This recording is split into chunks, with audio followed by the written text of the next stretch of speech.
cuánto castigaron al apóstol Pablo, pero en medio de eso, estas personas dejaron que Dios gobernara sus vidas. Y esa es la diferencia de nosotros con el mundo, que nosotros tenemos un Señor que se llama Cristo Jesús, que gobierna totalmente nuestra vida, que le hemos entregado nuestra vida a Él para que Él establezca su señorío en nuestro corazón. Y eso es bastante importante para nosotros, que Cristo Jesús reine en nuestro corazón todos los días de nuestra vida. Y qué importa el tiempo que nosotros estemos viviendo, qué importa quién va a gobernar nuestra nación. Lo importante es que nosotros nos dejemos gobernar por el Señor. Y eso para mí basta, porque que el Señor establezca su gobierno en mi vida, para mí es todo eso. Eso quiere decir que vamos a vivir en medio de tiempos difíciles, en medio de una sociedad pagana y perversa que cada día le da la espalda más al Señor, que cada día la moral ha quedado por los suelos. Pero ahí es donde la iglesia del Señor debe de vivir bajo el gobierno de Dios, haciendo su voluntad para que nosotros podamos ser los beneficiados. Jesús nos enseñó que para salir adelante en tiempos difíciles es necesario que nosotros seamos gobernados por Él, porque si Él es nuestro Señor, Él va a ser también nuestra fortaleza, Él va a ser nuestro escudo, Él va a ser nuestro proveedor, Él va a ser nuestro protector, Él va a ser el que nos cubre con su sangre preciosa todos los días que estemos nosotros en este mundo. Es la sangre preciosa de Jesús que a nosotros nos distingue, que ha hecho el efecto tremendo de perdonar nuestros pecados y apartarnos para el reino de los cielos. Así que, ¿se ha dado cuenta usted de esto? Yo creo que todos nosotros nos damos cuenta que los gobiernos humanos, hasta los que tienen buenas intenciones, no pueden satisfacer las necesidades de la gente. ¿Se ha dado cuenta de eso? Yo estaba viendo y se me escapó, no anoté la cantidad de los sin techo que viven en el país más rico del mundo, Estados Unidos. Y estaba viendo un documental y es triste y lamentable ver qué cantidad de personas están sin techo, durmiendo en las calles, durmiendo bajo los puentes. Y así sea la nación más rica del mundo, y no tengo nada contra Estados Unidos, no tengo resentimiento porque no me dieron la visa, no me la dieron. Pero no es eso, sino es que una potencia mundial, económicamente hablando, no puede satisfacer las necesidades de la gente. Aunque un gobierno tenga las mejores intenciones de satisfacer los deseos de las personas, jamás lo van a poder lograr. Ninguno ha resuelto el problema del hambre en sus países. Argentina, estaba yo leyendo que no sé qué cantidad, no quiero decir falsos números, pero una gran cantidad de personas están viviendo en pobreza extrema. Brasil no se diga, Venezuela tampoco, Colombia tampoco. Todos los países, nadie ha podido solucionar el problema del hambre en su nación. Por más buenas intenciones que lleve un gobierno, no va a poder satisfacer la necesidad del hambre, la necesidad de vivienda. ¿Qué cantidad de personas necesitan vivienda en Guatemala? Es una cantidad grande. Y ningún hombre va a poder solucionar ese problema, aunque en las campañas políticas se desgalíen diciendo que sí lo van a hacer, no lo van a poder lograr. ¿Usted piensa que yo estoy enojado con los candidatos? No. El odio, los asesinatos. Acaban de encontrar en Michoacán, México, 19 cadáveres, unos descuartizados y otros colgados en los puentes. Ningún gobierno puede parar la violencia. El único que puede hacer un cambio en la vida del hombre se llama Jesucristo, el Hijo de Dios. Y Él es el único que puede cambiar la vida de las personas. Es el único que puede saciar el hambre de los hijos de Dios, porque Dios dice que es nuestro proveedor. Es el único que nos puede dar la comida, porque nuevas son sus misericordias cada mañana, dice la palabra. Aleluya. Y nosotros, los hijos de Dios, somos, hermanos, los receptores de la misericordia de Dios todos los días de nuestra vida. Y así que por eso, hermanos, nosotros no podemos poner nuestra confianza en el hombre. Nadie de los gobiernos va a poder traer paz a su nación. Aunque se maten, aunque hagan lo que hagan, nadie de los presidentes puede traer seguridad a una nación. Por eso, los que somos gobernados por Cristo Jesús, debemos de poner nuestra mirada solamente en Él. Todavía hay gente ingenua que cree las promesas falsas de los candidatos. Hambre cero en Guatemala. Es imposible. Solo aquellos que hemos sido cambiados, hemos sido redimidos, tenemos la esperanza y la puerta abierta en el cielo para poder pedir nuestro pan diario todos los días. Vea qué bendición la que usted y yo tenemos, que todos los días nosotros podemos pedir nuestro pan diario. Y nuestro Padre Celestial dice que si nosotros, los padres humanos, siendo malos, damos buenas cosas a nuestros hijos, cuánto más nuestro Padre Celestial nos dará lo mejor a nosotros, sus hijos. La historia de Josué, usted dirá, ¿qué tiene que ver esto con Josué? Me llama mucho la atención. Usted recuerda que el pueblo de Israel había salido de Egipto, ahora estaban para cruzar el río Jordán y entrar a poseer aquella tierra que Dios le había prometido a Abraham, que se la había de dar a su descendencia. Y ahí fíjese que el pueblo de Israel se disponía ya para cruzar el río Jordán. Y en el pueblo había esta cierta incertidumbre. ¿Qué va a pasar? El río está muy crecido, pero Dios ya les había puesto una muestra de cómo Dios había abierto el mar. Y ahora, ¿cómo no lo iba a hacer con un río? Pero en el pueblo de Israel había esa cierta incertidumbre. ¿Qué va a pasar con nosotros? ¿A dónde nosotros nos dirigimos? ¿Qué va a ser de nuestra vida? Porque el pasaje que leímos dice que el pueblo iba a caminar en un camino por donde nunca habían pasado. Y no había GPS en ese entonces. Ellos no sabían a qué se iban a enfrentar. Tal vez la noción que tenían ellos era que había naciones amuralladas,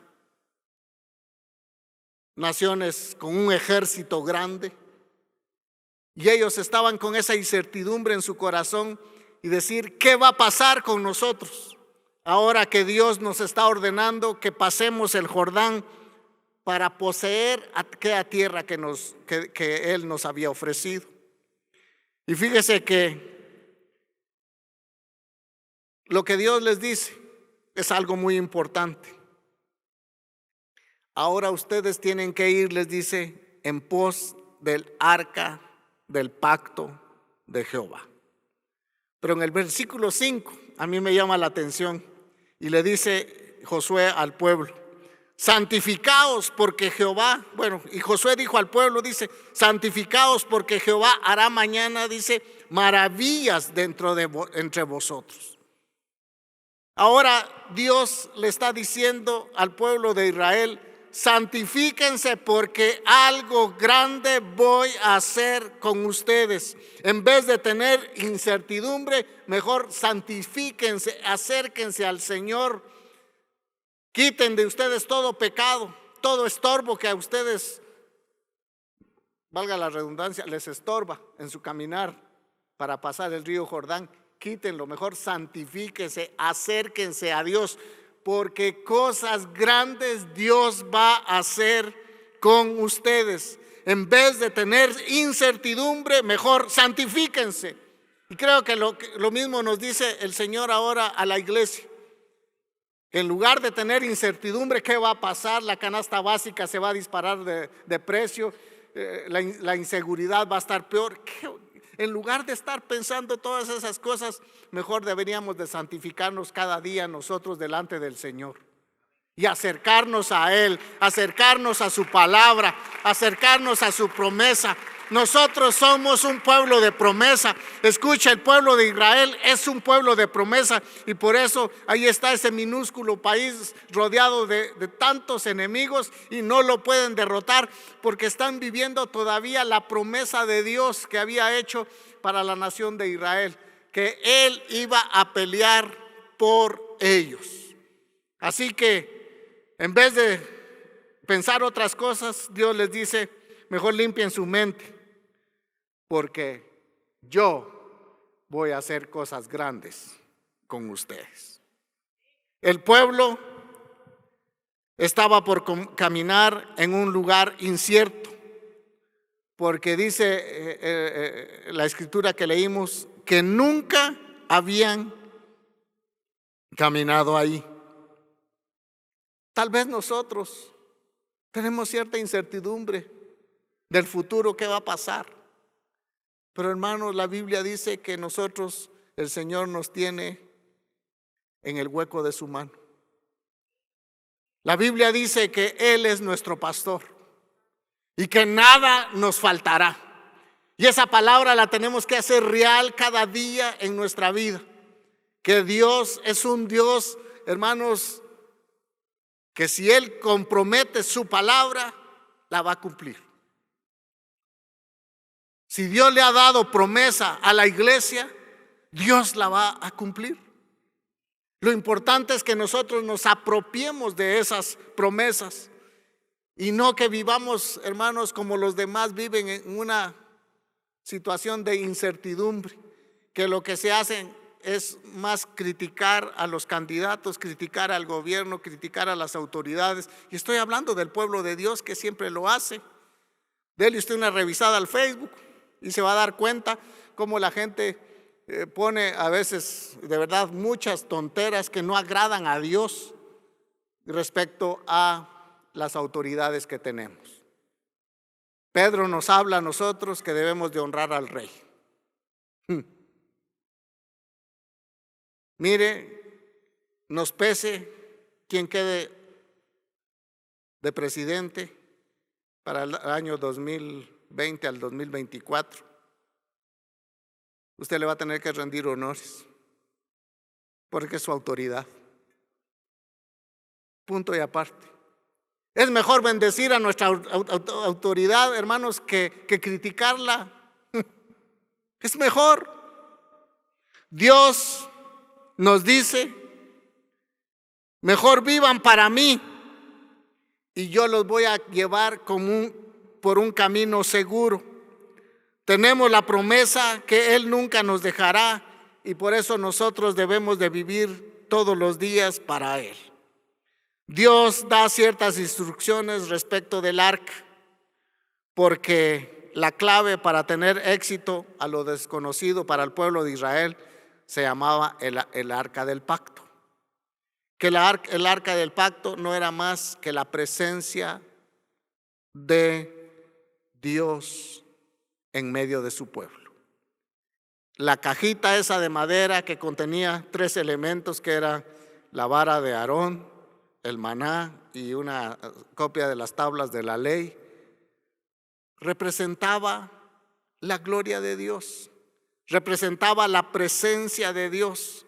En el desierto, el arca se dice que estuvo en medio del campamento de Israel, pero en la tierra prometida, este es un detalle que yo me encontré hoy y qué bonito. para ir a la tierra prometida, el arca, fíjese que del pacto no iba a ir en medio del pueblo de Israel, sino que iba a ir a la cabeza. Iba a ir por delante. Como quien dice, yo voy rompiendo caminos, rompiendo barreras, rompiendo cualquier cosa que los estorbe para que ustedes puedan caminar libremente. Y eso era realmente el arca del pacto acá. Cuando estaban en el desierto, el arca del pacto estaba en medio del pueblo de Israel, estaba en el centro. Y eso significaba que la presencia de Dios estaba en medio del pueblo y que era la provisión para ellos. Pero ahora, para entrar a la tierra prometida, eran los sacerdotes que llevarían el arca. Y tenía que haber una distancia más o menos de 1 kilómetro entre el arca del pacto y el pueblo de Israel, para que todos pudieran ver la presencia de Dios, que era la presencia de Dios mismo que los estaba introduciendo a la tierra prometida. No sé si me explico. Por eso iba el arca del pacto adelante en la conquista de la tierra prometida. En otras palabras, Dios les está diciendo: miren, no se preocupen ustedes por nada, yo voy a pelear por vosotros. Y cualquier obstáculo que haya, mi presencia va a ir con ustedes, no los va a dejar. Yo me imagino que había un vislumbre de gloria encima del arca del pacto, para que todos los israelitas pudieran ver la gloria de Dios que iba a la cabeza de ellos, que iba rompiendo todo obstáculo en el camino y que les iba diciendo: si ustedes siguen la presencia de Dios, van a tener ustedes éxito, van a tener victoria, nadie los va a poder detener, y ustedes van a poseer la tierra que yo juré que le iba a dar a Abraham, a Isaac y a Jacob. Ese es el Dios que los israelitas tenían. Pero sabe que también es el mismo Dios que nosotros tenemos. A través del Espíritu Santo nosotros somos templo de Él. Y vivimos, hermanos, bajo la presencia de Dios. Tenemos la presencia de Dios en nuestra vida. Hermanos, no hay para qué buscar nosotros en otro lado. Tenemos que buscar la presencia de Dios todos los días, vivirla todos los días de nuestra vida. Así que mientras pudieran verla, sabían que la presencia de Dios los llevaba a ellos por un buen camino. El arca sencillamente representaba la presencia de Dios. Y como dije anteriormente, contenía 3 cosas muy importantes allá adentro: las tablas de la ley, el maná y la vara de Aarón que había reverdecido. Cuando hablamos de las tablas de la ley, Dios les está diciendo que su palabra los está acompañando. Y cuando oímos que dice la Escritura que Dios no es hombre ni hijo de hombre para que mienta y se arrepienta, les está diciendo Dios: hey, aquí va mi palabra los está acompañando a ustedes en este camino que ustedes van para conquistar la tierra prometida. Es mi palabra la que los sostiene, es mi palabra la que a ustedes les da ánimo, es mi palabra la que a ustedes los abriga, es mi palabra la que a ustedes les incrementa su fe, es mi palabra la que los sostiene a ustedes todos los días de sus vidas. Ahí se encuentran las promesas de Dios en la palabra, que Él es nuestro guardador, que Él es nuestro proveedor, que Él es nuestra paz. Jesús dijo que Él nos dejaba la paz, no como el mundo la da. No se turbe vuestro corazón, creéis en Dios, creed también en mí, dijo el Señor. Nosotros tenemos abundantes promesas de Dios para que nosotros vivamos todos los días de nuestra vida. Por eso es tan importante prestarle atención a la palabra del Señor, no solamente en los servicios, sino también en nuestra casa, en donde quiera que estemos, porque ahí nosotros encontramos el pensamiento que tiene Dios para su pueblo. Los pensamientos que Él tiene de bien y nunca de mal para su pueblo. Es en su palabra. Y por eso ahí en la cajita iba adelante la palabra de Dios. Y siempre debe ir por delante de nosotros la palabra de Dios. Cualquier decisión que tomemos, hermanos, consultemos la palabra de Dios. Mire, en la palabra de Dios hasta encontramos la receta para hacer mantequilla. El que bate mucho la leche, dice, saldrá mantequilla. Tenemos tanto nosotros en la palabra de Dios. Y ahora Dios les está diciendo a los israelitas: nunca se olviden de mi palabra. Mi palabra es la que los sostiene a ustedes en tiempos difíciles. Mire, leamos el Salmo 121. Es un salmo precioso que nos habla la palabra de lo que Dios es para nosotros. Alzaré mis ojos a los montes, dice. ¿De dónde vendrá mi socorro? Mi socorro viene de Jehová, que hizo los cielos y la tierra. No dará tu pie al resbaladero, ni se dormirá el que te guarda. He aquí, no se adormecerá ni dormirá el que guarda a Israel. Jehová es tu guardador, Jehová es tu sombra a tu mano derecha. El sol no te fatigará de día, ni la luna de noche. Jehová te guardará de todo mal, Él guardará tu alma. Jehová guardará tu salida y tu entrada desde ahora y para siempre.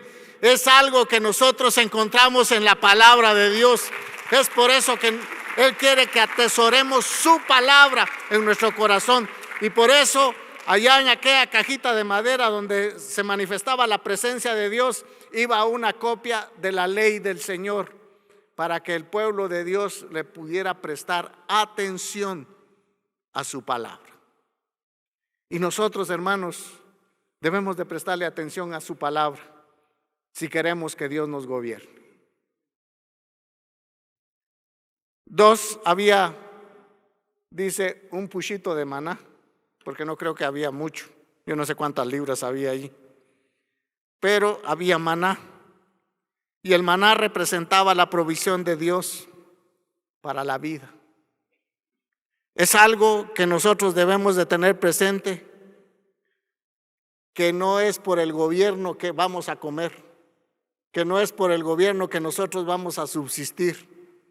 Es por la mano de provisión de nuestro Dios Todopoderoso que vamos a vivir nosotros todos los días y vamos a tener provisión abundante. Dios quería sembrar eso en el corazón de los israelitas al dejar este poco de maná en el arca del pacto, para que fuera delante de ellos y para que ellos pudieran ver que Dios allá en la tierra prometida, Dios no los iba a dejar, que les iba a dar la comida todos los días de sus vidas, que Dios iba a tener cuidado de ellos. Él es nuestra provisión. Porque Hebreos 13, 5 al 6, por favor. Sean vuestras costumbres, por el Dios que nosotros tenemos, por el Dios de la provisión, por el Dios de la abundancia. Dice que por eso sean nuestras costumbres, dice, sin avaricia, contentos con lo que tenéis ahora, porque Él dijo: no te desampararé ni te dejaré. Versículo 6, de manera que podemos decir confiadamente: el Señor es mi ayudador y no temeré lo que me puede hacer el hombre. Es que en Dios nosotros tenemos la provisión todos los días de nuestra vida. Pero hay algo singular. Fíjese que allá en el desierto, cuando caía el maná del cielo y los israelitas lo guardaban para el otro día, ¿sabe qué pasaba? Se engusanaba, se podría, agarraba mal olor y no lo podían comer los israelitas. Pero el maná que estaba en el arca del pacto todos los días se mantenía puro, se mantenía limpio, se mantenía intacto. Y eso Dios nos quiere decir que todos los días vamos a tener nosotros nuestra provisión. Todos los días, todos los días. ¿Verdad que hay provisión en su casa? ¿Verdad que aunque sea tortillitas con su pedacito de carne, chilmolito, verdad? Su chuleta por ahí, su media docena de chorizos. hay abundancia, hay provisión de Dios. Y Él ha prometido que nunca a nosotros nos va a faltar la provisión. Ese es el Dios que nosotros seguimos. Y eso quería dejar plasmado el Señor en el corazón de los israelitas. Miren, aquí va la presencia de Dios, pero juntamente con la presencia de Dios va la palabra. Juntamente con la presencia de Dios va la provisión. Para que ustedes crean que Dios nunca los va a dejar. No los dejó ni un día en el desierto sin comer, sin beber agua. Tampoco los va a dejar sin comer allá en la tierra prometida. Y no importaban las situaciones en que ellos estuvieran pasando. Por eso le digo, el pueblo de Israel ha vivido una situación bien difícil. Todo desde su creación, desde el nacimiento de la nación de Israel hasta los días de hoy. Pero usted sabe que Israel es una de las potencias mundiales en cuanto a tecnología, en cuanto a agricultura, en cuanto a ciencia, en cuanto a todo. Es una potencia mundial. ¿Por qué? Porque tienen la bendición de Dios. Y Dios dice que nos injertó a nosotros en ese árbol, ¿verdad? Ahí estamos nosotros prendidos. Y usted no crea que estamos prendidos con chicle. No. Nosotros, hermanos, tenemos las mismas promesas que Dios le hizo al pueblo de Israel, porque somos hijos espirituales de Abraham. Así que, qué dato interesante que el maná de un día para otro en el desierto se echaba a perder. Pero el que estuvo dentro de la cajita, el arca del pacto, eso nunca se dañaba. Y por último, dice, la vara de Aarón. Y este era el instrumento, hermanos, que ellos llevaban ahí, y que era la misma presencia de Dios la que se manifestaba todos los días. La vara de Aarón, si usted quiere leer Números 17, ahí nos habla que Dios le pidió después de la rebelión de Coré, que nos habla el capítulo 16 de Números, les pidió a los de las tribus que llevaran una vara cada uno porque no creían en la autoridad que Dios le estaba dando a Aarón y a la tribu de Leví. Y les dijo que llevaran una vara y la que reverdeciera, esa iba a ser, esa vara iba a representar a la tribu que Dios había escogido para que le pudiera servir. Así que representaba lo sobrenatural y representa, y dice la Biblia que la vara de Aarón fue la que reverdeció. Fue un milagro que al otro día amaneció con flores, hojitas y también con frutos, dice la palabra. Qué tremendo, ¿verdad? Con almendros. Y eso representa, hermanos, que nosotros hemos decidido seguir a un Dios de milagros. Dios es un Dios de milagros. Así, con todos esos milagros, Israel eran tan cabeza dura que muchas veces no le creían a Dios. Pero Dios había hecho tantos milagros portentosos en favor del pueblo de Israel. Y ahora les está diciendo que la vara de Aarón, que reverdeció, está diciendo, ustedes van a vivir siempre sobre lo natural. ¿Qué puede cambiar las cosas para nuestro bien en un instante? Dios es un Dios que en un instante puede cambiar las cosas para bien de nosotros.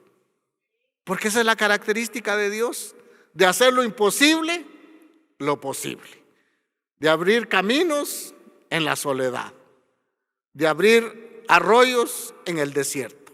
Ese es el Dios que nosotros tenemos. Y Dios quería dejar sentado, plasmado en el corazón de los israelitas, que ellos no iban a carecer de milagros allá en la tierra prometida, porque todavía lo iban a necesitar a Él todos los días. Dios estaba dispuesto a hacer grandes milagros por el pueblo de Israel. Nosotros quisiéramos, cuánto anhelamos que los gobiernos hicieran milagros por nuestro país, pero lamentablemente no pueden. No tienen la capacidad de hacer milagros en la economía. No tienen la capacidad de hacer milagros contra la injusticia. Solo Dios es el que puede hacer milagros en favor de la iglesia, en favor de nosotros los hijos de Dios. Pero Dios le está dejando plasmado en el corazón a los israelitas que Él es especialista en hacer milagros. Porque después de todo esto que pasó, los israelitas tomaron el arca del pacto, dice la palabra, y los sacerdotes la llevaban en sus hombros. Y al tocar sencillamente el agua del Jordán con sus pies, dice que el agua se detuvo a un lado y el camino quedó seco para que el pueblo de Israel pasara. Y ahí se quedan, dice, los sacerdotes en medio del cauce del río, mientras todos los israelitas pasaban.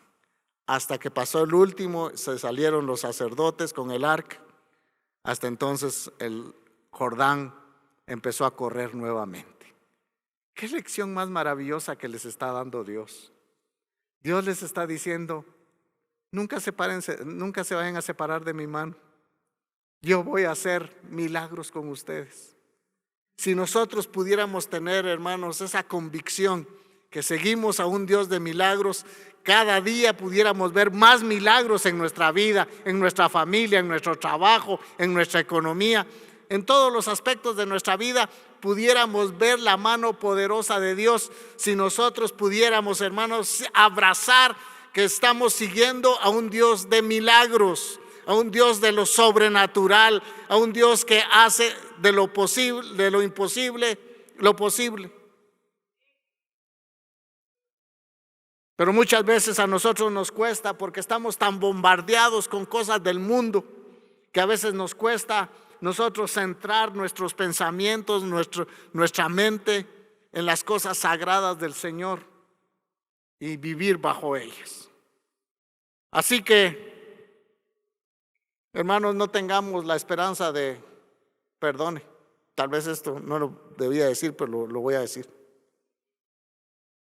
No tengamos la esperanza en que un hombre puede componer nuestro país. El que lo puede componer se llama Jesucristo, el Hijo de Dios, estableciendo Él su reino en el corazón de cada uno de los guatemaltecos y de todos los que somos cristianos. Debemos de tener conciencia, hermanos, de que realmente pertenecemos al reino de su amado Hijo, pertenecemos al reino de los cielos, no pertenecemos a ningún reino, pertenecemos al reino de los cielos. El licenciado Hugo hablaba el miércoles que somos una colonia, acá que vamos de paso en este mundo para encontrarnos con nuestro Rey. Tarde o temprano lo vamos a hacer. Así que nadie va a suplir y a cuidar de nuestra vida como lo va a hacer el Señor, porque Él lo ha prometido. Así que vamos a orar y terminar este tiempo orándole, dando gracias a Dios por su palabra. Padre, esta noche queremos darte muchas gracias por tu palabra. Gracias porque hoy nos recuerdas, Señor, que en tu palabra nosotros podemos poner toda nuestra confianza, y que por tu palabra nosotros podemos movernos, y que por tu palabra nosotros podamos decidir, y que por tu palabra nosotros nos dejemos guiar todos los días de nuestra vida. Padre, cuando hablábamos del maná, estábamos hablando de que el maná representa la provisión de Dios para la vida. Padre, no queremos poner los ojos en nadie más. Queremos solamente cumplir con nuestras responsabilidades como buenos ciudadanos. Pero Señor, queremos vivir para ti, ya que tú has prometido ser nuestra provisión, ya que tú has prometido darnos en abundancia, ya que tú has prometido suplir todas nuestras necesidades. Pero gracias también, Señor, porque podemos recordar, Señor, hoy una vez más, que tú eres un Dios sobrenatural y que estás dispuesto a hacer milagros en la vida de tu pueblo. Por amor a tus escogidos, por amor a tus hijos, Señor, tú puedes hacer muchas cosas. Padre, queremos aferrarnos a esa palabra. Queremos, Señor, aferrarnos al reino tuyo. Queremos, Señor, cada día dejarnos gobernar más por ti, Señor, para que nosotros, Señor, seamos buenos ciudadanos de nuestro país. Que cumplamos, Señor, con nuestras responsabilidades que nos toca que cumplir. Padre, ayúdanos para que en medio de este mundo que cada día va de mal en peor, Señor, nosotros podamos ser luz, podamos ser sal, podamos iluminar, Señor, con nuestra vida y podamos llevar a otros a los pies de Jesús a través de nuestro testimonio, a través de nuestra forma de vivir, que lo podamos hacer, Señor. Padre, como buenos ciudadanos, este domingo, Señor, nos toca que elegir a nuestro presidente, futuro presidente. Queremos pedirte, Señor, que nosotros no lo hagamos por emociones ni por llevar la contraria, sino que te pidamos a ti, Espíritu Santo, por quien nosotros vamos a emitir nuestro voto. Ayúdanos, Señor, a poder hacer las cosas mejor, las cosas que a ti te agradan, Padre. Señor, gracias por bendecir a tu iglesia, a tu pueblo. Y esta noche, Señor, queremos salir con la paz tuya de este lugar y seguir confiando, Señor, en que tú eres un Dios que no solo prometes, sino cumples lo que promete. Te bendecimos en esta noche y te damos gloria a ti, en el nombre de Jesús. Amén.